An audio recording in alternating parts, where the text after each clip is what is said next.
Since we came and sat here, you're half an hour closer to your grave. You must go and volunteer in a hospice or in a hospital wards where people die. Last moment when it comes, when they die, they're just bewildered.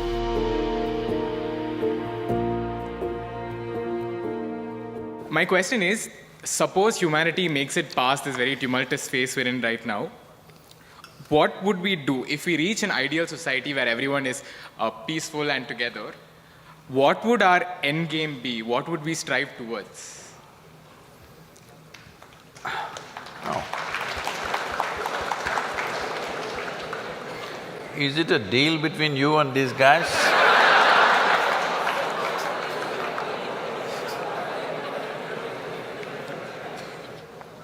See, look at it this way, because you can't really figure what all these people want.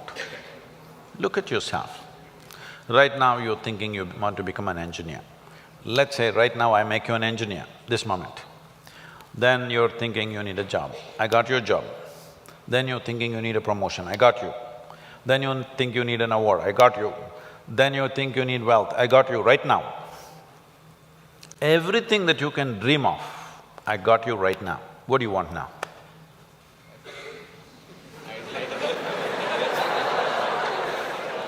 Yeah, I can do that for you.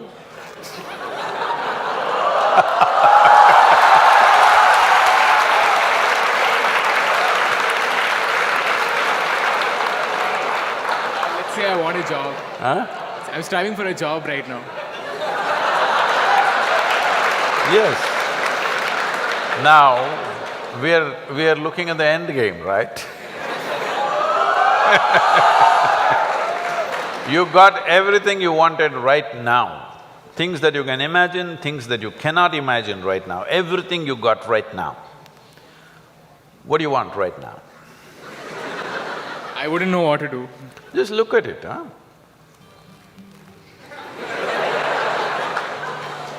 See, when you say this, what it means is, all you want in your life, what you're seeking is struggle.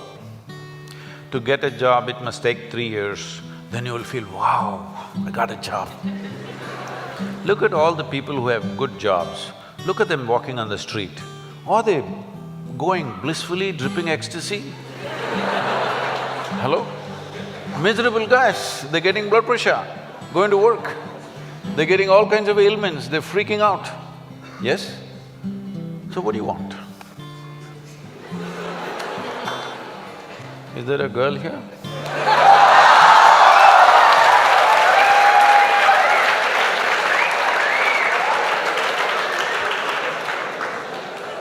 What do you want? I don't know anymore. That's good. I do not know, I like that. Because actually you do not know. Everybody keeps fooling themselves at every step in their life, thinking, what I want is, I want to become an engineer, I want to become an engineer. It'll keep you busy for 5-7 years.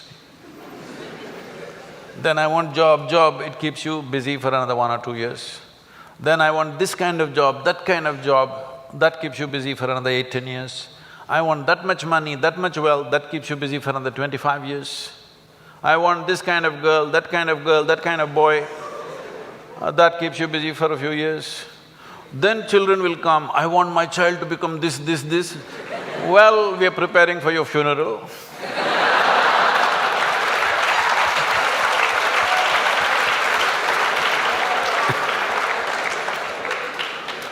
You need to understand just this. Right now, you may be giving all kinds of contexts to your life. But essentially, what you call as my life right now is just a certain combination of time and energy. Yes? As you sit here, time is rolling away for all of us. Can you roll it back? You're an engineer. Can you roll it back? Yesterday was not fruitful, so I'll roll it back. Can you? It's rolling away for all of us. As we sit here, what is ticking away here is not the clock. What is ticking away is our life, isn't it? Since we came and sat here, you're half an hour closer to your grave. It doesn't matter how young you are getting there, isn't it? Yes or no? So it's a certain amount of time, and that time nobody can manage because it rolls at the same pace for everybody. You do something, you don't do anything, you sleep, you're awake, you're happy, you're unhappy, do whatever the hell you want, it just keeps rolling mercilessly, isn't it? So there is energy that you call as life.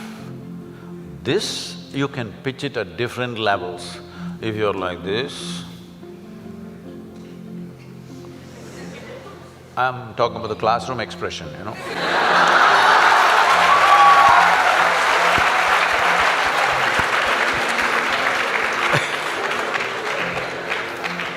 If you're like this, 24 hours feel like 1,000 years.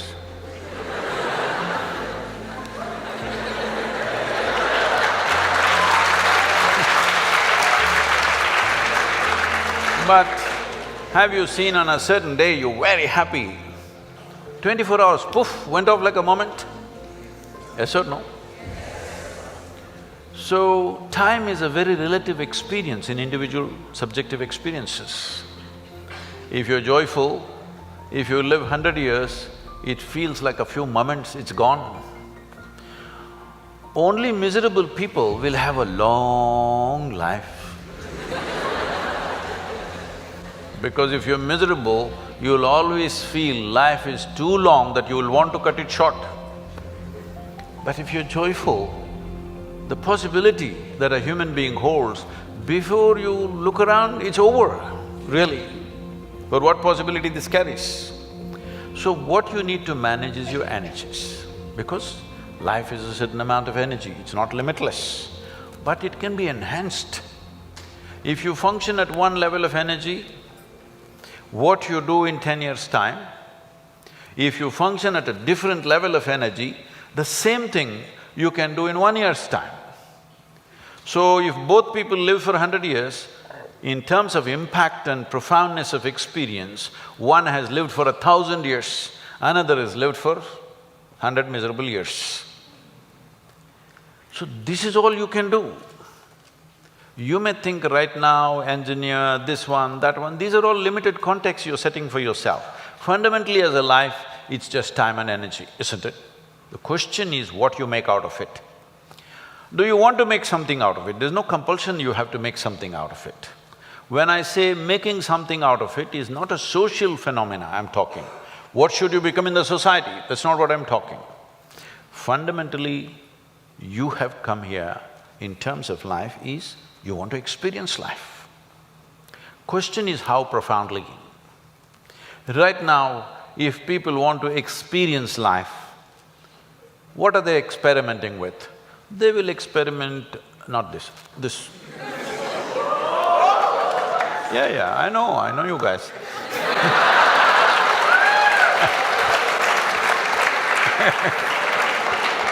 Or they'll experiment this, or they'll experiment something else. What they will experiment is how to down your faculties. You know, United States has made marijuana legal in a few states. So when I went to a few colleges or universities, they're asking me, Sadhguru, why don't you pitch? Someone like you must legalize marijuana for us. I said, no problem, we'll make marijuana legal, cocaine legal, meth legal. What's the problem? No problem.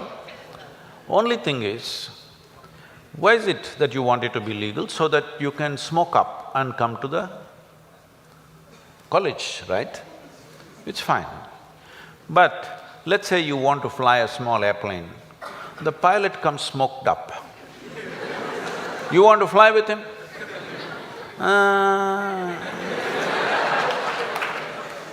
Because the guy is already flying without the airplane.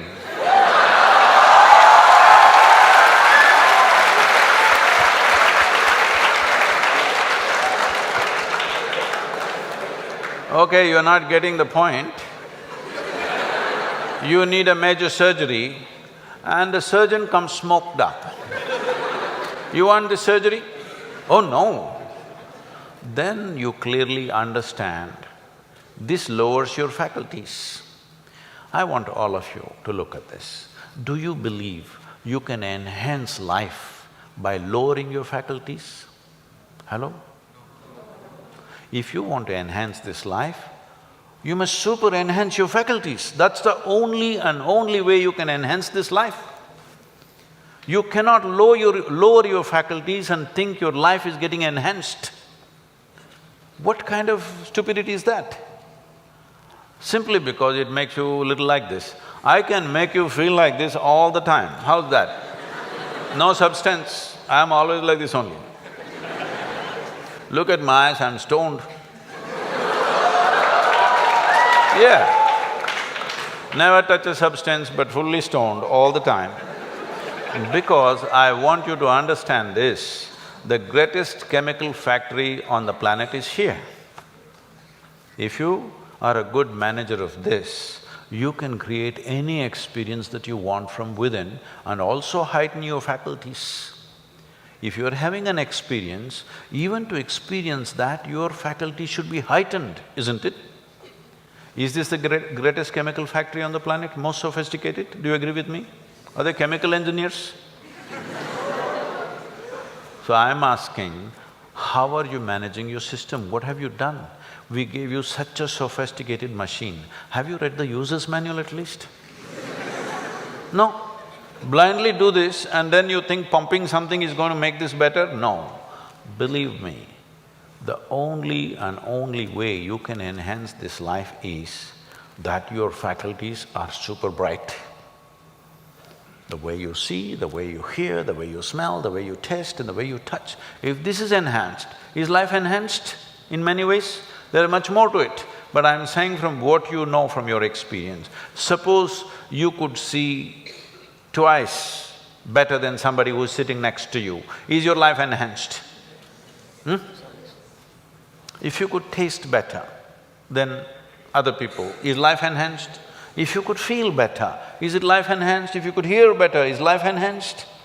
On this level you understand this, but there are many other dimensions of human faculties. If you enhance this, if you sit here, you will be blissed out simply sitting here.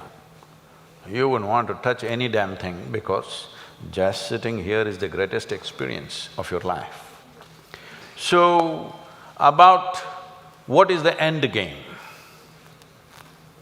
If you had everything, what would you want? If you had everything that you can ever dream of, everything is right here, what would you want? You must think, isn't it?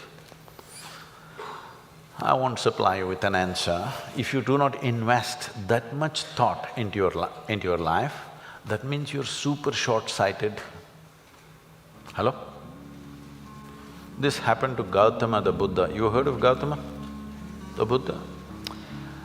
Because of some astrological prediction that his father heard, that he may either become a great emperor or a great sage, and he wanted him to become a great emperor, he protected this boy and put him in a separate palace where it's all luxury, everything that you can dream of, everything there. Got him married to a very pretty young woman, everything on.